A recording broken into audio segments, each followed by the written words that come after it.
जगावर बराच काळ साम्राज्य करणारा अनेक संकल्पना ह्या जगामध्ये रूढ करतो. काही मुद्दामून केल्या जातात, काही नकळत होतात. ते साम्राज्य संपुष्टात येतं, पण संकल्पना सुरू राहतात.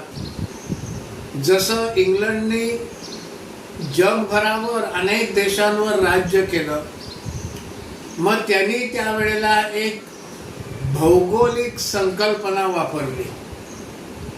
मग इंग्लंडची भौगोलिक स्थिती पाहून त्यांनी भारताला ईस्ट म्हटलं. भारताच्याही पलीकडे पूर्वेला असलेल्या देशांना फार ईस्ट म्हटलं. जपान, इंडोनेशिया वगैरे देश. आणि भारत आणि इंग्लंडच्या मध्ये असलेल्या आखाती देशांना त्यांनी मिडल ईस्ट म्हटलं.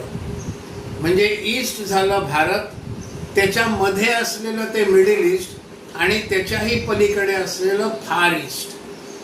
पण भारतीय दृष्टिकोनातून जर विचार करायचा तर मग कसा करता येईल? तर मग इंग्लंडला वेस्ट म्हणावं लागेल. इंग्लंड, फ्रान्स, जर्मनी वगैरे देश, पोर्तुगाल, ह्या देशांना वेस्ट म्हणावं लागेल. आता वेस्टर्न कंट्रीज असं म्हणतातच. अमेरिका, कॅनडा वगैरे देशांना फार वेस्ट म्हणावं लागेल. आणि आखाती देशांना मिडल वेस्ट म्हणावं लागेल. पण ही संकल्पना जर जगामध्ये स्थिर व्हायची असेल तर भारताची शक्ती ही प्रचंड मोठ्या प्रमाणामध्ये महाशक्ती म्हणून उभी राहिली पाहिजे. एक सहज मनात आलं म्हणून समोर ठेवला विषय.